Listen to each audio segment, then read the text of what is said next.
social media kung saan ang mali ay inuulit-ulit araw-araw hanggang magmukhang tama sa paningin ng nakakarami. Ganito nila hinuhulma ang kaisipan ng karamihan na mababaw ang pananaw. Mabuhay kayo, mga kapatid naming magigiting na sundalo. Mahal namin kayong lahat, mula sa aming mga military at PNP retirees, MNLF, MILF, at sa lahat ng ating nakararaming taong bayan. Nakikita ng tao ang lahat ng inyong ginagawa, ngunit tanging Diyos lang ang nakakaalam ng tunay na laman ng inyong mga puso. Daang libo na ang mga retirees at active in service ang taimtim na sumusuporta sa inyong kagitingan at alam natin ito deep within our hearts. Ang ginawa ninyo ay pinakamataas na antas sa larangan ng pagtupad sa inyong tungkulin bilang sundalo ng bayan. Tunay naging basura sa tingin at pananaw ng taong bayan ang mga dating sundalo na ngayon ay mga politiko na sa matagal na panahon at mga active in service na tahimik karamihan ay nabayaran na din at kasabwat nila sa katiwalian. Kung walang gustong gumawa ng tama, sino pa ang ating aasahan? Kung hindi natin ngayon ito gagawin ng sama-sama, kailan pa? Minsan lang tayo ang mabubuhay sa mundong ito at never na ito mauulit pang muli.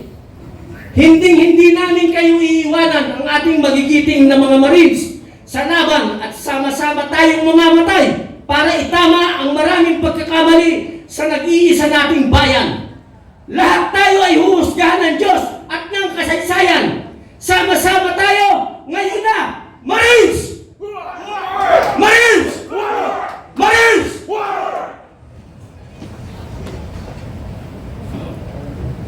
Bibigyan po natin ng pagkakataon na mabigyan natin ng karangalan si Colonel O.D. Munggao dahil nandito ang kanyang anak.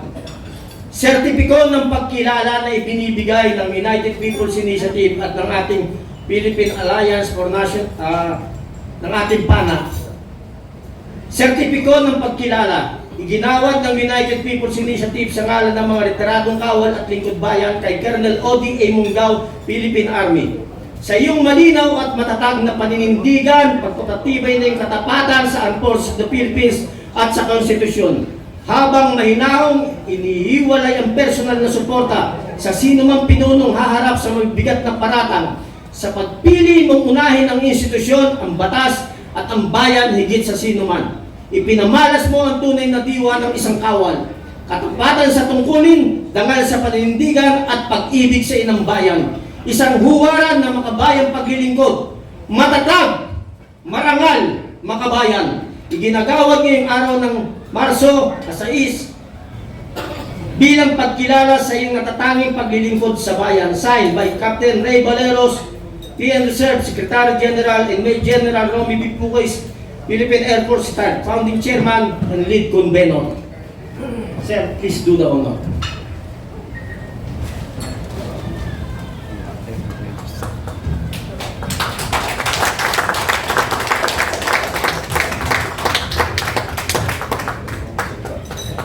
Bibigyan natin ng pagkakataon na magsalita ang anak ng ating dakilang bayani na si Colonel O.D. Munggao.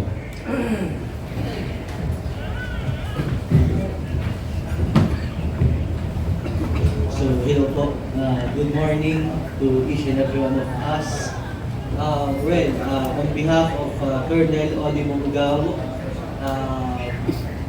we would like to thank dito po sa certificate na binigay niyo kay Sir Professor Sir Garcia sa parakal na ito. So, hindi pa masyadong prepared, pero kahapon po, so bago pumunta dito, nagkaroon kaya tayo ni Papa.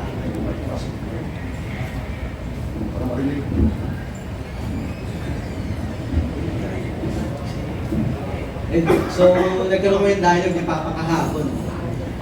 Sabi niya, Gogs, kasi Gobing, name o first name.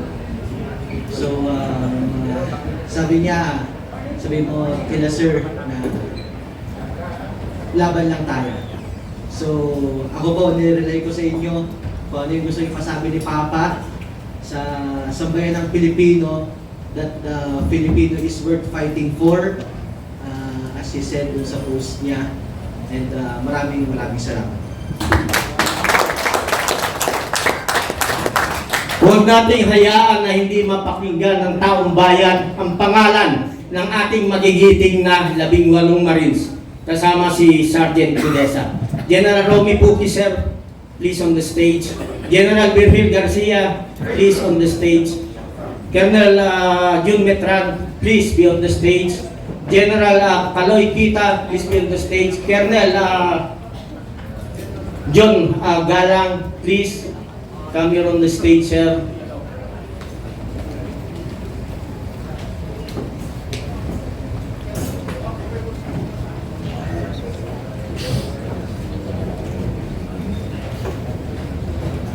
So the courtesy ng ating Executive Secretary, iaabot po sa ating magigiting na general at opisyal ang plaque na babasahin ko isa-isa para maibigay natin ang parangal sa araw na ito sa ating magigiting na Marines.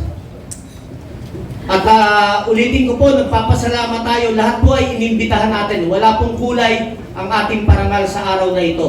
Nandito po ang lahat ng ating mga kaibigan na sumusuporta sa 18 Marines. Alam ko, meron dito na mga iba't ibang political colors, pero salamat at dumating kayo. Nandito rin si Ka Eric Celis, sila Atty. Jing Baras. Marami ang mga dumating para sumuporta. So, please, Mark. Isa lang ang babasahin ko na nilalaman ng ating sertipiko ng pagkilala at sa mga susunod ay babanggitin na lang natin ang pangalan ng ating 18 Marines. United People's Initiative. Sertipiko ng pagkilala. Ang United People's Initiative sa ngalan ng mga retiradong kasapi ng sandatahang lakas, pambansang pulisiya at mga uniformadong serbisyo ay buong pusong nagbibigay pagkilala kay Bernard Tube bilang pagpupugay ng iyong katapatan at pagmamahal sa bayan. Sa iyong matapang na pagsiwalat hinggil sa umano'y pag-ata sa inyo bilang tagatid ng daan-daang maleta ng salapi. Pinatunayan mo na ang panunumpa ay para sa konstitusyon at sa sambayanang Pilipino, hindi sa sinumang makapangyarihan. Sa kabila ng panganib sa iyong buhay at pamilya, nanindigan ka. Ang iyong ginawa ay huwaran ng tunay na kawal, matapang, matapat, makabayan. Iginagawad ngayong araw ng Marso 6 bilang pagkilala sa iyong natatanging paglilingkod sa bayan. Signed, Secretary General and the Founding Chairman, General Romeo Pumes, sir. Ito ay hahawakan ng ating magigiting na general bilang paggalang at pagrespeto at pagsaludo sa kanilang kabayanihan.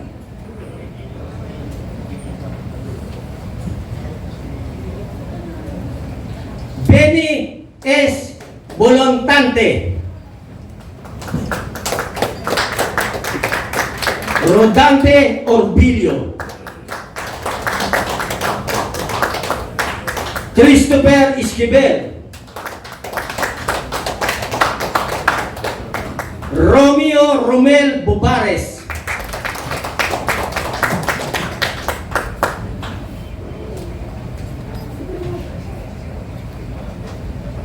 tinatawagan po natin sa stage ang ating Honorable Vice Mayor ng Isabela, si Vice Mayor Harold Respicio.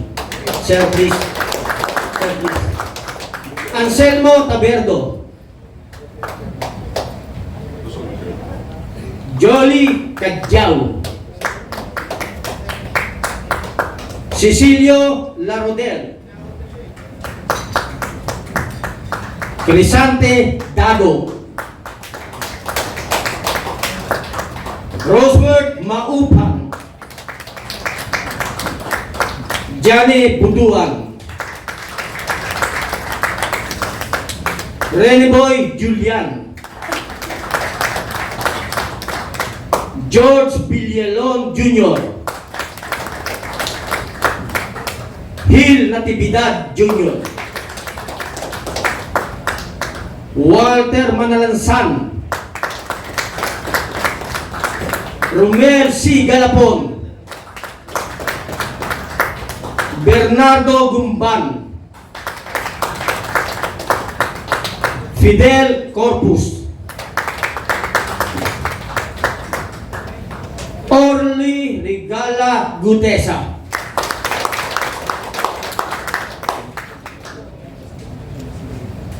at pinagbibigay rin ng pugay sa tumutulong sa 18 Marines natin at lumantad para tumulong kahit maraming threat. Alam niya, isang magiting na abogado, iginagawad natin ang sertipika ng pagkilala kay Atty. Lipito D. Baligod bilang pagkilala sa iyong matapang at malinaw na paninindigan bilang abogado ng ating Marines na nagsiwalat ng umano'y malimaletang pera na galing sa korupsyon. Sa pagpili mong ipagtanggol ang katotohanan, ang karapatan ng mga naglalakas loob magsalita, ipinamalas mo ang integridad, profesionalismo at katapatan sa batas at sa bayan. Matatag, makatarungan, makabayan. Iginagawad ngayong Marso 6 bilang pagkilala ng nagtanging paglilingkod ng bayan. Signed by Captain Ray Valeros Jr., Secretary General, and General Romeo Pukis, Founding Chairman, Lead Convener. Ang gusto po nating tumanggap nito ang behalf ni Atty. Lipito ay isang abogado rin, Atty. Harold Respicio. Sir, please.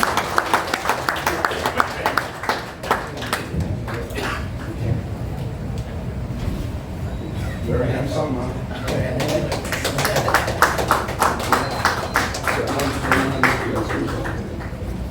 Bago po tayo magpunta sa ating question and answer, sasagutin po namin sa abot ng ating makakaya.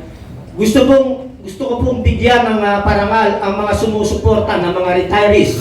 Kung nakikita niyo po dyan sa gilid, kaliwat kanan, makikita niyo po ang listahan ng daang-daang retirees na sumusuporta sa ating magigiting na Marines. Palakpakan po natin sila. Nandiyan rin po sa listahan ang ating magigiting na MNLF. At nandiyan rin ang ating magigiting na MILF. Mga kapatid, ibibigay ko po ang paggalang, pagrespeto sa mga sumusuporta at ito po ay ipapaliwanag sa atin kung paano sila nagsimulang sumuporta sa magigiting nating Marines. General Romy Pukis, sir. At lahat ng ating mga nandito ay magsasalita, bibigyan natin ng pagkakataon. Sige. Uli, magandang umaga sa inyong lahat, mga kaibigan, mga kaubayan. Ang ginawa po natin ito ay isang pagbibigay ng parangal sa ating mga kapwa mga sundalo na walang ibang inisip, maging malagay sila sa panganib. Wala silang ini-expect na gantimpala o kapalit. Sila ay lumabas para isiwalat ang buong katotohanan sa nangyayari sa ating bayan. Malaki ang kapalit nito sa kanilang seguridad. Kaya nga wala sila ngayon dito dahil inaalagaan din natin ang kanilang physical security. Maging ganun pa man, dito natin nakikita ang isang Pilipino o mga Pilipino, kundi mga sundalo na hiyandang ialay ang kanilang buhay para sa ikabubuti ng ating bayan. Marami nagsasabi sa kanila na sila raw ay tawag dito, dishonorably discharged. Pero hindi po yun ang issue. Sinisiraan sila, minamaliit. Pero hindi po yun ang issue. Ang issue po ay ang pagnanakaw ng ating mga politiko, ang mga leaders natin na ating pinagkatiwalaan. Kaya itong pagpapatuloy na ganito nangyari sa ating bayan ay isang nakakapanlumo. Dahil kung sino pa yung sasabi ng totoo, katotohanan, sila pala yung inaakusahan, sila pala yung inalipusta, sila pa yung tinitreater. Yung mga nag-utos sa kanila, yung mga nagpadala ng mga maleta, at saka yung mga tumanggap ng mga maleta, yung dapat ang kinakasuhan, yung dapat ang inalipusta natin, yung dapat ang kinukulong. Hindi ito mga taong inutusan lamang para magdala ng maleta.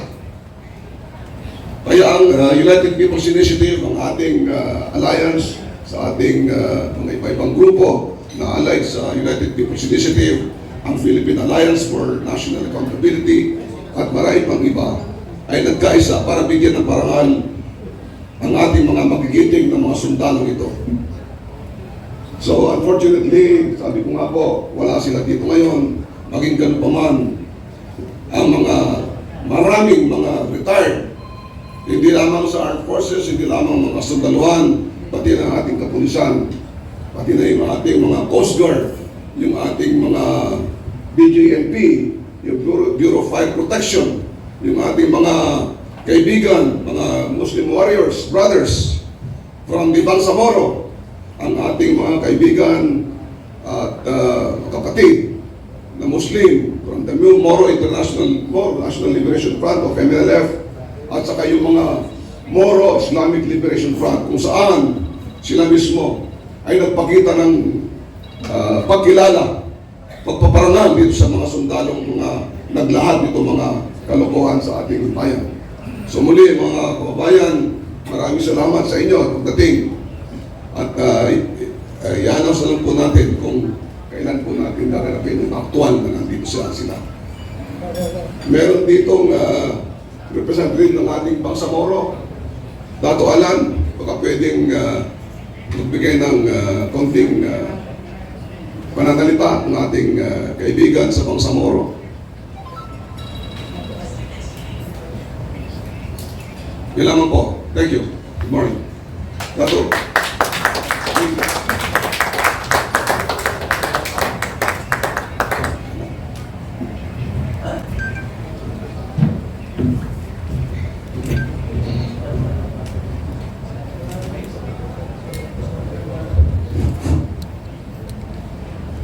A'udzu billahi minasyaitonir rajim. Bismillahirrahmanirrahim. Subhanaka la ilma lana illa ma 'allamtana innaka antal alimul hakim. Wa ba'd. Assalamualaikum warahmatullahi taala wabarakatuh. Ako po ay magpapasalamat sa tipo-tipo na ito. Una-una, tayo po ay magpapasalamat sa Panginoong Allah na siyang lumikha ng sangkatawan at sanlibutan. Tayo po ay magpapasalamat sa mahal ng Allah na binigyan tayo ng pagkakataon na magtipon-tipon sa araw na ito upang ipahayag ang karapatan ng bawat mamamayan. Ako po, si Dato Moro, na sa MILF ako, Bangsamoro. Pero naging presidente rin ako ng batch training ng Army Reserve. Presidente ako ng batch namin. Sa kasalukuyan, presidente ako ng homeowners dito sa Taytay Rizal. So, kami na magkakasama, hindi po kami imbitado dito. Kusa kami nagpakita ng suporta upang suportahan natin yung 18 na Marines. Sila po ang magiging susi ng kapayapaan ng bawat mamayan. Kaya protektahan natin ang 18 Marines na yan. Dahil sila po ang magiging susi natin upang ipagtanggol ang karapatan ng bawat mamayan. Ayun lang po. Maraming salamat. Maraming salamat, Dato. Assalamualaikum warahmatullahi wabarakatuh. Bibigyan natin pagkakataon na magbigay sa atin ng pahayag General Carlos Kita. Sir.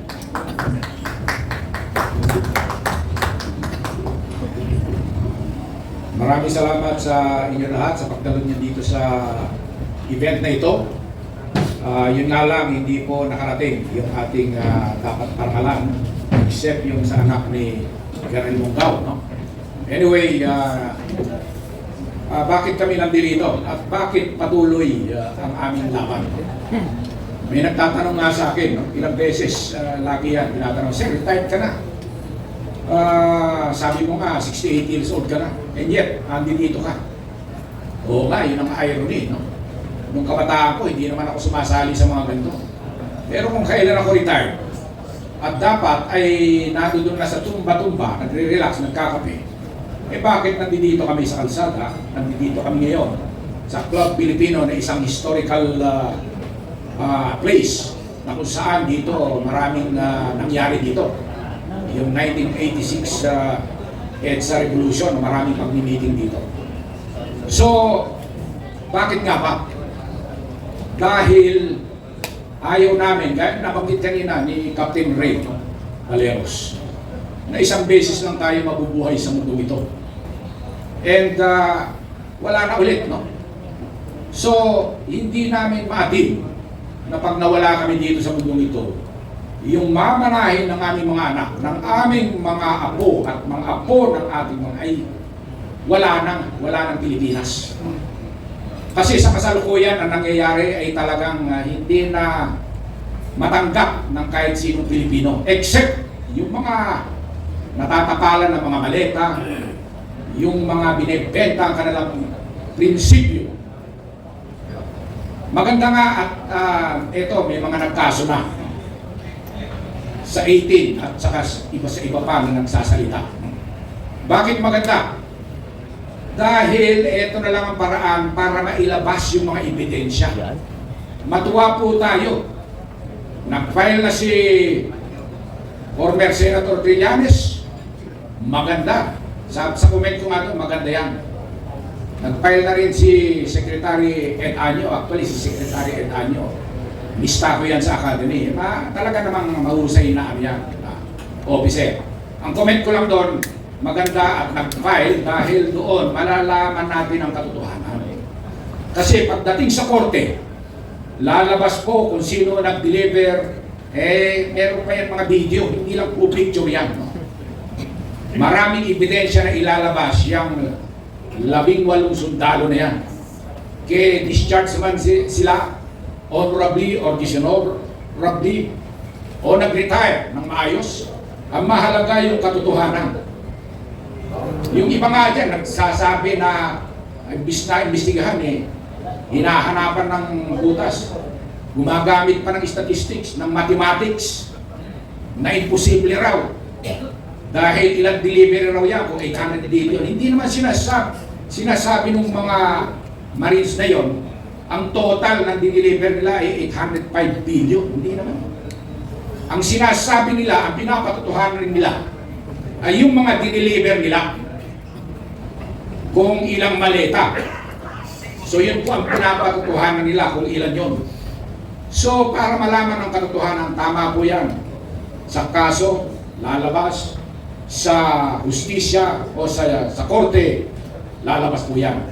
Kaya po ang hiling po namin sa lahat ng mga nakikinig sa ating mga 18 kasundaluhan at iba pa, sa ating mga retired, sa ating mga aktibo, sa ating mga iba't ibang sektor, yung mga vloggers na nandito, yun sa mga mainstream media, ilabas lang po natin ang katotohanan. Yun po ang mahalaga. Sabi nila, the truth will set us free. No? So, panghuli, nabasa ko kahapon o napakinggan ko kahapon, etong si spokeswoman Colonel Padilla, minamaliit yung ating manifesto. Yung mga ilang daan, sa ngayon nasa mga 500 plus pa lang naman. No? At parami pa yan ang marami nagte-text. No? Sir, isama mo kami dyan. In fact, yung dati kong brigade commander, si deputy brigade commander, si General Johnny Macanas. Napanood ko ulit yung Johnny, thank you sa pagsuporta, no? Na-i-vlog mo nga. Marami siyang mga pangalan na binanggit, no? So napakagaling na officer yan. Talagang kinasuhan din yan, pero hindi nag-materialize yung kaso sa kanya. Dahil nagsasabi po siya ng totoo. So importante po yun. Balik ko lang yung sinabi ni Colonel Padilla. Minamaliit yung manifesto. Pinagyabang niya yung AGPO. No? Ang AGPO raw, libo-libo miyembro. Hindi po lahat automatic nagiging miyembro ng AGPO. Ako, hindi po ako member. General po ako, pero hindi ako member ng AGPO. Kasi may babayaran ka pa doon, 10,000 pesos. Pero ang hamon ko sa kanya, sabi ko, yung pumirma sa AGPO, mga opisyal yan ng AGPO. Pero subukin mo papirmahin yung membro niyan, yung libo-libong member ng AGPO na sumusuporta sila sa administrasyong ito na alam na kurap. Ewan ko kung may pipirma dyan. Yun lang, mag-stick tayo sa katotohanan. Maraming po salamat. Maraming salamat, General Kaloy Kita, sir. Bigyan natin ng pagkakataon ng ating magiting na general at abogado, Attorney Virgil Garcia, sir.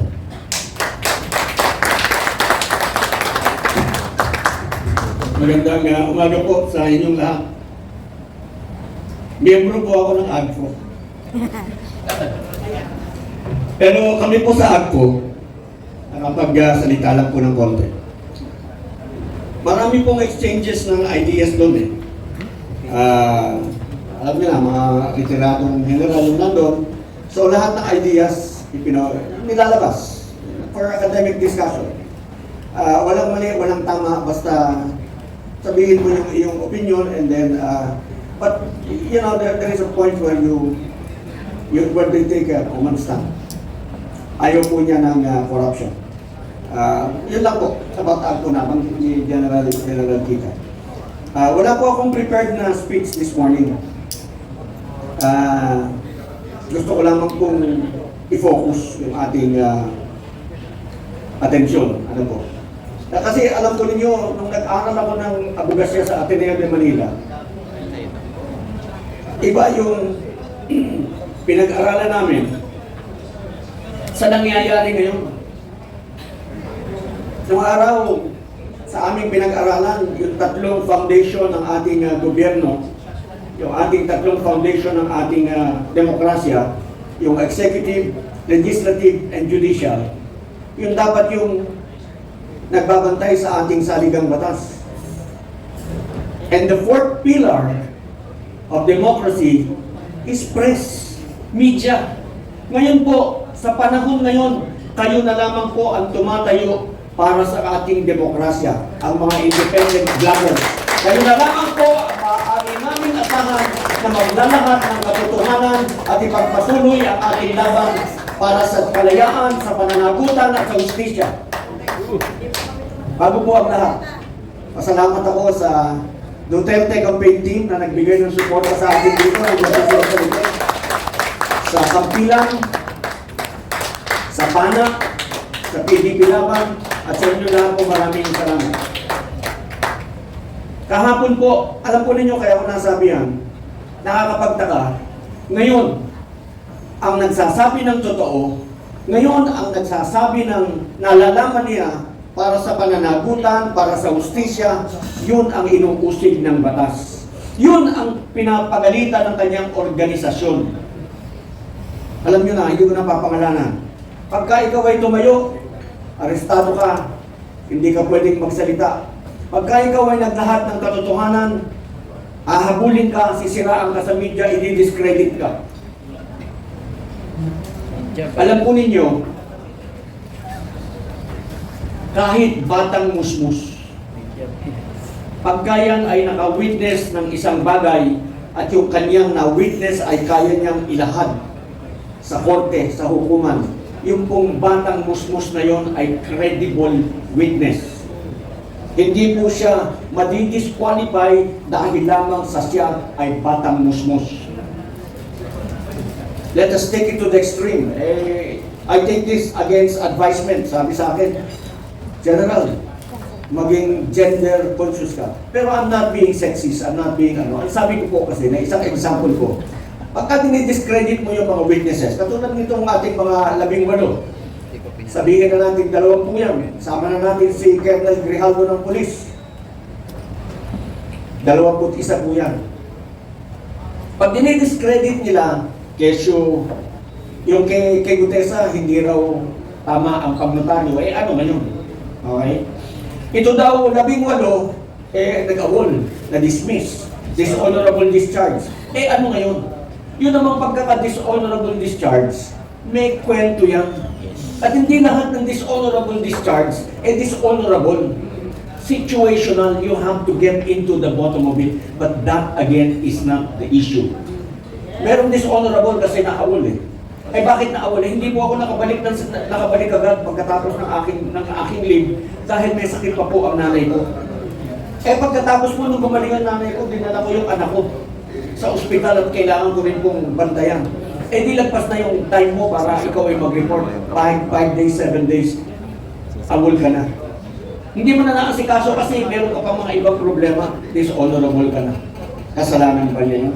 Yung ba ay derogatory, yung ba ay hindi, yung ba ay incriminating, hindi. Kaya sinasabi natin, focus on the issue. Ang issue po dito sa ating mga usapin ngayon yung pananagutan. May mga tao pong pinangalanan. Bakit hindi yun ang hinahabol? Bakit yung ombudsman na dapat humahabol sa mga pinangalanan matataas na opisyal ay hindi hinahabol yung mga pinangalanan? Ang hinahabol yung mga naglalahad. Bakit itong 18 kung saan tumatakbo, yung magtunaharap sa media? Kahapon, pumarap sa inyo para madinig ng bayan ang kanilang sasabihin. Natapos ba? Hindi. Kasi na-compromise yung lugar. Kahapon, meron kaming gagawing taping para madinig ninyo yung sasabihin nila ng detalyado. Tumakbo kami 3 lugar eh. 3 beses kaming nagpalit ng venue because nako-compromise yung aming lugar. Hindi na pwede, may andyan na sila, ating ganyan. Takbo na naman kami, lipat kami ng venue.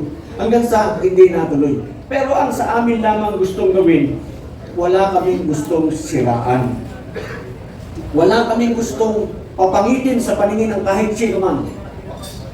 Ang intensyon lamang po namin ay papanagutin ang mga dapat managot dahil yan po ang nakasaad sa ating saligang batas.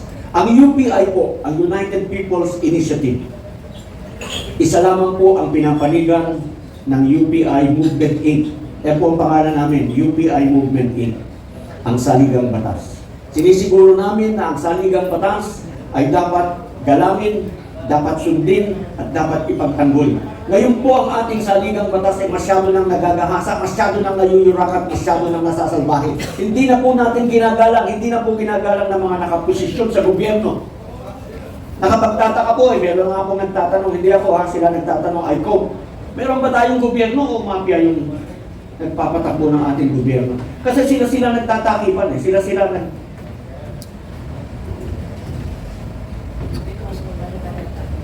Saan pa po tatakbo ang ating mamamayan para sa katotohanan?